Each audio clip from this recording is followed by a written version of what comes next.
Good morning. Welcome to the 15-minute Chassidus. It's only 15 minutes in quantity, but we hope it'll be a qualitative difference for your whole day. We're learning the Maamarim Avat Tetzaveh Tavshem Mem Aleph, and we're holding in the middle of Ois Tes, the second paragraph. If you're following inside it's of Daf Mem, we are 5 lines down from the top of the page.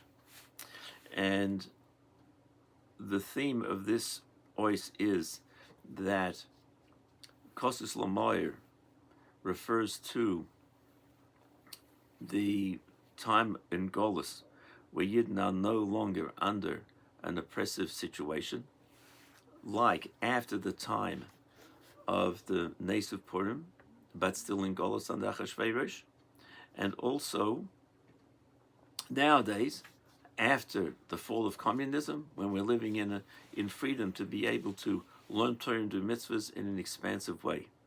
However, it's still Golus. So since it's Golus, there's the need of Kosus being crushed and broken. What's that? That it's still Golus, and that brings out the etzem of the neshama. What's the problem if we're able to serve Hashem completely? And the issue is that Hashem's not revealed in the world. It's true we can learn Torah and do mitzvahs, but we don't have the closeness to Hashem all over the world. Like they had in the Beis Hamikdash, you could go into the Beis Hamikdash and feel that closeness to Hashem. However, we're at other places outside of the Beis Hamikdash, and especially now all over the world, we don't have that connection. We don't have that feeling. Godliness is not revealed. And so even if one would be holding by the level of godly revelation that there was in the Beis Hamikdash, but it's not shining in the whole world, so he's on a great level. Hashem's Elokus, God is revealed to him. But since the whole world doesn't feel it, then that itself is a limited revelation. And the true unlimited revelation of Hashem, when it permeates everything, that there's no place in the world which doesn't scream out, I'm Hashem's creation. Right now it screams out that there's a world. There's the natural order. And it's possible to feel Hashem is higher than creation. However, that should permeate the creation, that hasn't yet happened. And that's the time of Golus. And that really is what bothers the essence of the neshama of a Yid. It's screaming out, Hashem, you're true. There's nothing but you. How come you're not showing up everywhere? How come the stuff in the world which is still says, I have my own existence, or there's attractions to other worldly matters? So we're holding by, we'll go back a couple of lines earlier, that even towards the top of page Mem, the second line towards the end of the line, the Kasha Gilear in Sofa Bligvul, the Gili is then B'kol Makim. If you'd have the ultimate revelation of the infiniteness of Hashem, it'd be in every place. No place would be void of Hashem's presence. Or if there's one place, a Filipina Nidachas, even one small place far away, Sha'ain Meir Shom Gililikus, that godliness doesn't shine there. That shows that the revelation that there is, even when it does shine, it's also limited. It's also limited revelation. It's not the ultimate infiniteness of Hashem, which would be that every aspect depends on His revelation and feels it and shines into it. The square brackets, Admir Azakin, this Bitikunim, and this what the Alter Rebbe brings in a Maamarim that says in the Zayar, Shefilim Hayat Tzadik Echad Choyze B'Tshuva Shlema B'Doiroi Hay B'Mashiach, that if there would be one tzaddik who would do complete tshuva in his generation, the Mashiach would come. Because through complete tshuva will bring down the fullness of the revelation of the infiniteness of Hashem. And this revelation would be in every single place. Because the truth is, it's not only that Hashem has created a world where there's Shem Elikim and Shem Avaya. You have Hashem hidden in nature, and you have Hashem higher than nature. Those are two energies shining from Hashem into our universe and into our world. But what is Shem Elikim? It's the name of Hashem. What's that energy? It's Hashem's energy. So as it's released and it shows up, it has a limitation. Shem Havaya is higher than nature. As it shows up, it also has a limitation because it's higher than nature. Can't permeate nature. What we found by Yetzias Mitzrayim, it broke nature. That the Shem said, I'm here. And what happened? There were the Makkas. It destroyed Mitzrayim. It wasn't integrated. By Matan Torah, what happened was the Yidden saw that in the world they need Mulvadi. There's nothing existed but Hashem, even within the physical world. That was momentarily shining in by Matan Torah, then it disappeared. We've got the ability to bring that out again through Torah mitzvahs. So the ultimate infiniteness of Hashem, that is bleakvul without limit, means that even in that which is created, which does have a format, and it's limited, that is also a godly revelation, and we should be able to feel within that Hashem himself. That's going to be the ultimate dir b'tachtonim, the dwelling place of Hashem here in this world, where there'll be not one place which doesn't have this feeling, this connection, doesn't shine through in such a way. And that's what it means. It's the ultimate gili of the Orein Sof, the infiniteness of Hashem. Nothing will be hiding on Hashem's presence.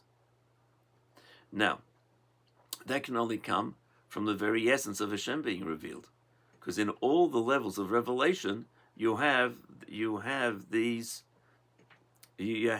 some type of a format. Even if we're saying that Hashem is higher than time and place, you're referencing it to time and place.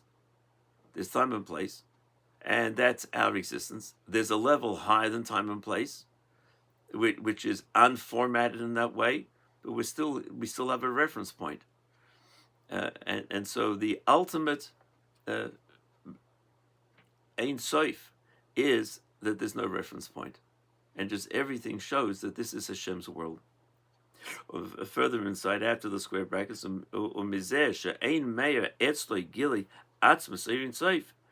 this that by the Yid, it's not shining to him. The Atzmas Eirin Sof, who nishba v'nika, he's broken, he's broken-hearted, he's crushed. Kosis. Because that's missing.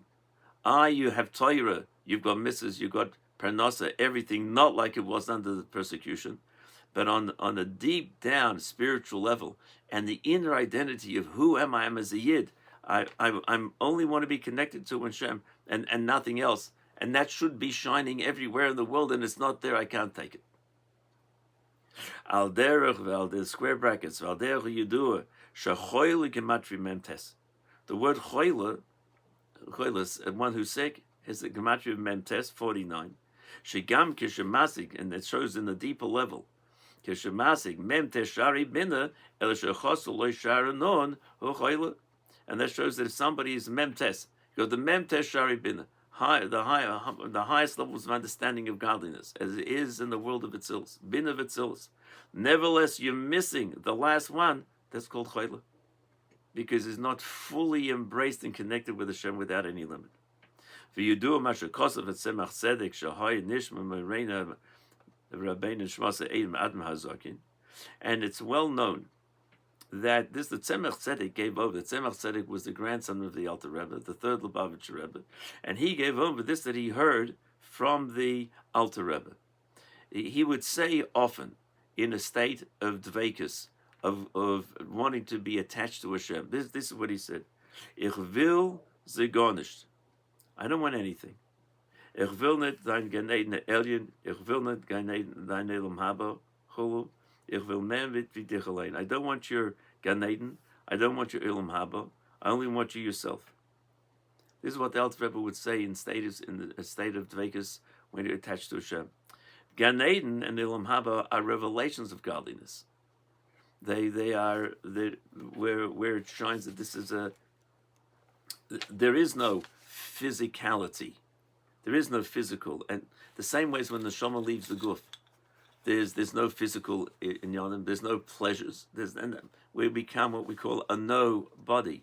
The body's dropped, and all the physicality of the world, all the worldly pleasures are also dropped. They're not there. It's just pure enjoyment with the revelation of the Shekhinah the reward of the mitzvahs and Torah that a person has done in this world, and the pleasure that Hashem has from that. That's what's shining through in Gan Eden and Elam Haba. And Hashem, and the Alter Rebbe says, I don't want this revelation. I just want you yourself, Hashem. Not any revelation that is formatted in any way that would resonate with my neshama. I want only you. That which is beyond any form of revelation. And this is what the Tzemach Tzedek told us was by the Alter Rebbe. So we come to a very fascinating piece. And this was heard. Nishma says it wasn't a one-time deal. It was something that quite often by the Alter Rebbe. Opirish haya nishma. This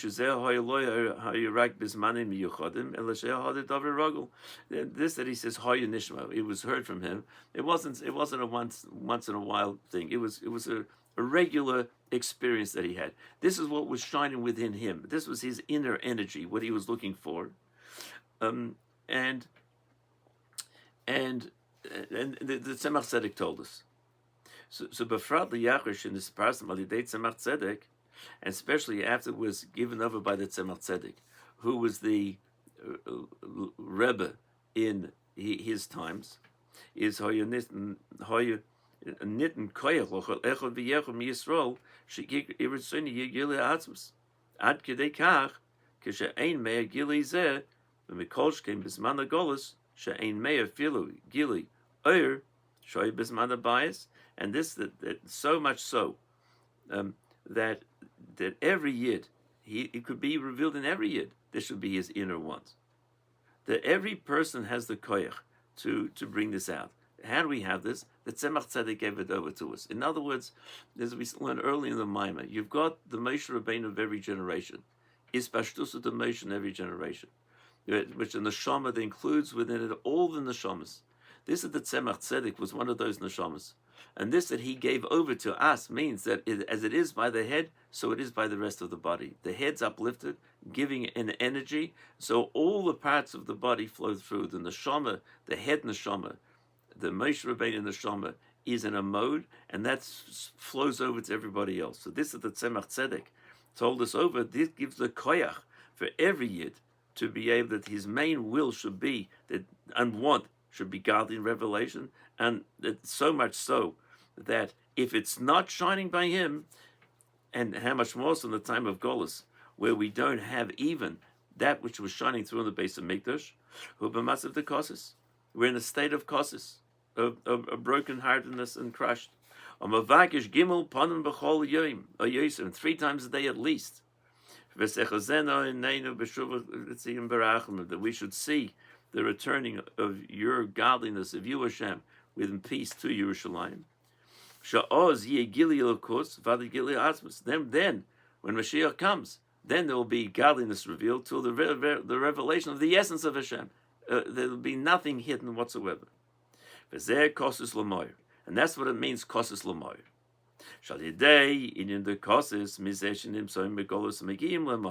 This that a yid is broken-hearted and crushed in these spiritual dynamics that we're talking about, this brings him to the essence, to the mo'ir, and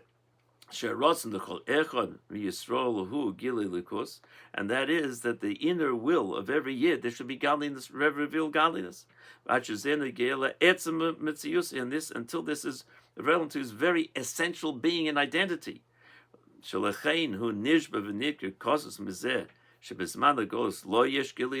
therefore becomes subrochim, broken-hearted and crushed. That's the kosis. From this and in Golus, we don't have this godliness. This all comes. How is this possible? It comes etzem neshama, the mo'ir shebin neshama, the very essence of the neshama. She's kashus, belokos, he's kashus atzmis, because the very connection of this to Hashem is an inner, is an essential being, the very identity, inner core of what the neshama is. Thank you for joining. Next year we'll start in Mitzvah Hashem Eis Yud. Have a great day.